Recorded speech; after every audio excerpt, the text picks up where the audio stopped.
19 کا عدد قرآن کا خفیہ انٹرلاک سسٹم۔ اس کی بدولت قرآن میں ایک الف کو بھی کم یا زیادہ نہیں کیا جا سکتا۔ آئیے کمپیوٹر کے کچھ ایسے کارناموں کو دیکھیں اور سوچیں کہ زمانہ تو کسی چیز کو ایجاد کر کے اپنا کارنامہ سمجھتا ہے، مگر ان کا ایجاد کردہ کارنامہ خود خدا کی ملکیت اور اس کی بادشاہت کا ثبوت فراہم کرتا ہے۔ اسی طرح کمپیوٹر کی ایجاد نے بھی خدا کی کتاب کو صرف اسی کی کتاب ہونے کی دلیل پیش کی ہے۔ مصر کے سائنسدان ڈاکٹر ارشاد خلیفہ نے سال ہر سال محنت کی اور ریسرچ و تحقیق کی بنیاد پر الیکٹرانک آلات سے جو نتیجہ اخذ کیا ہے وہ بے انتہا حیرت انگیز ہے۔ انہوں نے قرآن کریم کی ہر سورہ کے ابجدی اعداد و شمار بھی فراہم کیے ہیں۔ سورتوں کے حروف، اعراب، آیات وغیرہ کی تعداد نوٹ کر کے لاکھوں کی تعداد میں ڈیٹا کمپیوٹر میں فیڈ کیا، اور یہ عمل انہوں نے قرآن کریم کی کل 114 سورتوں پر لاگو کیا تو معلوم ہوا کہ قرآن کریم کے حروف اور سورتوں اور آیات میں ایک گہرا تعلق اور سائنسی رشتہ بسم اللہ الرحمن الرحیم سے ہے۔ یعنی بسم اللہ الرحمن الرحیم میں کل 4 الفاظ ہیں: اسم،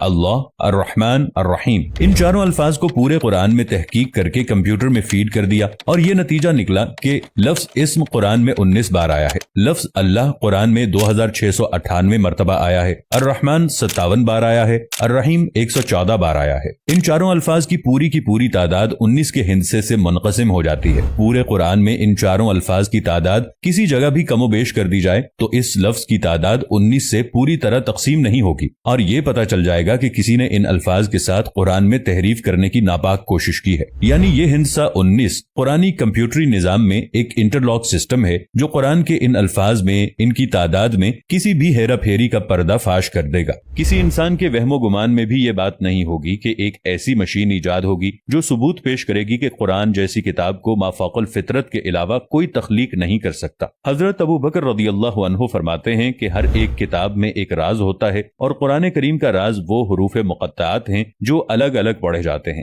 جیسے الف لام میم ہا میم قاف نون وغیرہ۔ 19 کا یہ ہندسہ جس کے بارے میں ہم بیان کر رہے ہیں، یہ بذات خود قرآن حکیم کی لفظی ترکیبات کے اعجاز کا روشن ثبوت ہے، اور اس سے یہ سچائی سامنے آتی ہے کہ چاہے جیسی بھی جدید ترین مشین ایجاد کر لی جائے، وہ قرآن کی حقانیت کو بیان کرے گی، کیونکہ پورے قرآن مجید کے حروف ایک خاص حساب کے مطابق ہیں۔ لاکھوں حروف میں سے صرف ایک کا فرق بھی اس کے حساب کو بگاڑ دیتا ہے۔ حساب کی اس حد تک درستی اس دور میں مسلم اور غیر مسلم دونوں کے لیے ایک طرف تو یہ ثبوت فراہم کرتی ہے کہ قرآن مجید 1450 سال گزر جانے کے بعد بھی ہر قسم کی تحریف سے پاک ہے۔ اس ہندسے 19 کے بارے میں خود قرآن کریم میں ارشاد ہوا ہے کہ اس کے اوپر 19 ہیں۔ کچھ علماء نے ترجمہ کیا کہ اس پر 19 فرشتے مقرر ہیں، سورہ 74 آیت نمبر 30۔ مگر یہاں ہندسے 19 کی اہمیت کو اجاگر کرنا مقصود ہے۔ یہ بات بالکل واضح ہے کہ قرآن کریم میں کل 114 سورہ ہیں جو ہندسے 19 سے پوری طرح تقسیم ہو جاتی ہیں۔ اللہ نے اس نقطے پر بھی قرآن کی حقانیت کو واضح کیا ہے، وہ یہ کہ 114 سورہ میں سے ایک سورہ توبہ کے شروع میں بسم اللہ الرحمن الرحیم نہیں ہے،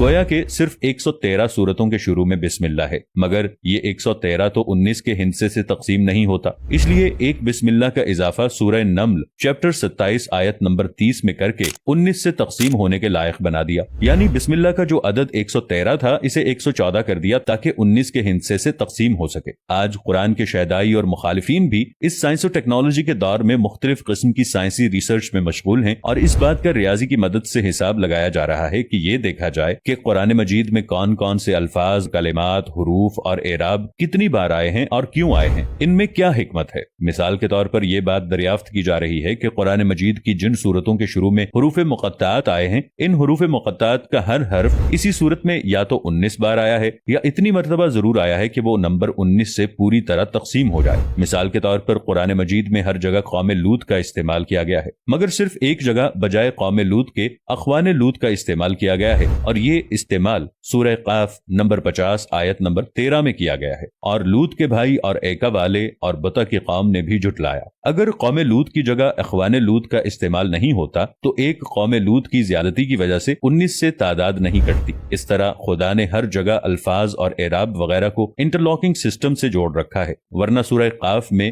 حرف قاف کا نمبر 19 سے تقسیم نہ ہو کر 19 کے ہندسے کو بے اثر کر دیتا۔ اب اگر ایک قاف بھی کوئی گھٹا کر پڑھے گا تو خود آیات پکڑ میں آ جائیں گی۔ اگلی مثال سورہ نون کی ہے۔ اس حرف کا استعمال سورہ نون میں 133 بار ہوا ہے جو 19 کے ہندسے سے تقسیم ہو جاتا ہے،